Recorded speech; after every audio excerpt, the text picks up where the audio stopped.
আমি যখন বাসাটিতে আছি সেই বাসার এবং আমার সামনে যারা বসে আছেন তারা হচ্ছেন ছোট্ট একটি বাচ্চা, 5 বছর বয়সী ইব্রাহিমের পিতামাতা। এই ইব্রাহিম আহ, এখন আসলে অনেক দিন ধরে, বলতে 1 মাস ধরে নিখোঁজ অবস্থায় আছে। এবং দেখতে পাচ্ছেন যে এই যে ইব্রাহিমের যে পোশাক, সেই পোশাক নিয়ে যে তার মা কিন্তু বসে আছেন। কারণ ছোট্ট একটা বাচ্চা, যেখানে এ বাচ্চা এখন খেলাধুলা করার কথা এবং পিতার থাকার কথা।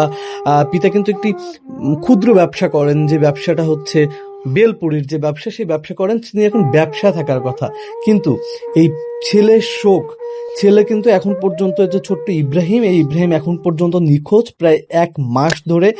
এই ইব্রাহিম 13ই মে বাসা থেকে বের হন, ঠিক বিকেলবেলা সন্ধ্যার দিকে, সন্ধ্যা 7টা 1 মিনিটের দিকে বের হন, তার বন্ধুর বাসায় যান। ঠিক এই বন্ধুর বাসায় যাওয়ার পরে যখন তিনি বাসায় ফিরেন, বাসায় ফেরার কিন্তু গেটের সামনে ঠিকই আসেন, কিন্তু গেটের ভিতর থেকে ঠিকই বাসায় গেটের ভিতর প্রবেশ করেন, কিন্তু তার বাবা মার কাছে ইব্রাহিম এখনো আসে পৌঁছাননি। সেই 13ই মে থেকে এখন অবধি এই ইব্রাহিম তার বাবা মার কাছে পৌঁছাননি। কিন্তু এখানে যে সিসিটিভি ফুটেজ যেটা আছে, যেটা দেখা গিয়েছে যে এই সিসিটিভি ফুটেজে কিন্তু ইব্রাহিম তার যে নিজ বাসা, সেই বাসা, যে বাসা তিনি ভাড়া থাকেন, সে বাসার গেটের মধ্যে প্রবেশ করেন এবং তার সাথে পিছনে পিছনে কিন্তু একজন ব্যক্তিও ঢুকেছিলেন। এবং এই ব্যক্তি যে ঢুকেছিলেন, এখানে তার যে বাবা মা যারা আছেন তারা কিন্তু বলছেন যে এই যে ব্যক্তি, এই ব্যক্তি হচ্ছেন এই বাড়িরই মালিক। এবং তার কাছে যখন প্রশ্ন করা হয়েছে যে ইব্রাহিমকে আপনি দেখেছেন কিনা, তিনি বারে বারেই একটা কথাই বলেছেন, এই বাবা মার ভাষ্য মতে, যে ইব্রাহিমকে দেখেছি, আমিও ঢুকেছি, ইব্রাহিম আমার প্রথমে ঢুকেছে, ইব্রাহিম তারপরে সিঁড়িতে বসা ছিল।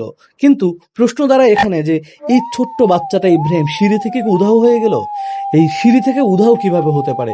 সিসিটিভি ফুটেজ অ্যানালাইজ করে তার পিতামাতা এবং এখানে আইন শৃঙ্খলা বাহিনী যারা আছেন তারা দেখতে পেয়েছেন যে ইব্রাহিম কিন্তু এর পরে আর কখনোই বের হয় নাই।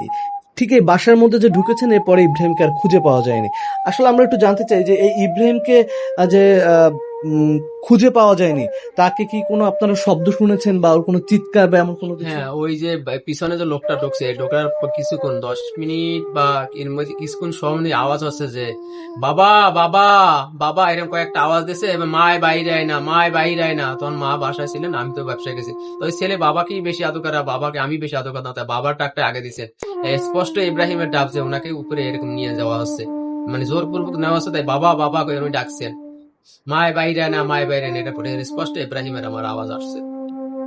আচ্ছা, আপনি একজন মা হিসেবে এই যে বাচ্চা ইব্রাহিমের শেষ যে কথাটা, যেটা বলেছেন যে আপনার ইব্রাহিমের পিতা, যে ইব্রাহিম লাস্ট চিৎকার করে বলেছিলেন বাবা মার কথা, এটা কি আপনি শুনতে পেয়েছেন? না, আমি শুনতে পাইনি। আমি অসুস্থ ছিলাম ওদিন। আমি গর্ভ অবস্থায় আমি অসুস্থ ছিলাম। আমি যে পরিবেশ, আমার দরজাও মেলা, আমি কইতেই পারবো না যে আমার বাচ্চা চিৎকার দিছে না কি করছে, আমার কোনো হুঁশই ছিল না। ইব্রাহিমকে শেষ আপনি তার সাথে কি কথা হয়েছিল, বাচ্চাটার সাথে? ও যাবার সময় শুধু 7টা 1-এ যখন আমার গেটে আমার রুমের থেকে বের হয়, ওই সময় 2 পিস বিস্কিট নিয়ে বের হইছে। বন্ধুরে 1 পিস দিছে আর 1 পিস খাইছে। খাইয়ে কয় আম্মু আমি বন্ধুর বাসায় খেলতে চাই। বন্ধুর বাসায় যে খেলতে গেছে, তারপর যে গেটের ভিতরে ঢুকছে আমি তা বলতে পারবো না, কিন্তু সিসি ক্যামেরায় আমি দেখতে আছি যে 7টা 40-এ বাচ্চা আমার মেন গেটে ঢুকছে, কিন্তু আমার রুমে আসেনি আর আমারে ডাকও দেয়নি। ও রুমে আসলেই আমারে ডাক দেয়, আম্মু আমি এটা খামু এটা খামু, কিন্তু আমার বাচ্চা রুমে আসেনি, জুতা গেটের সামনে ফালানো ছিল।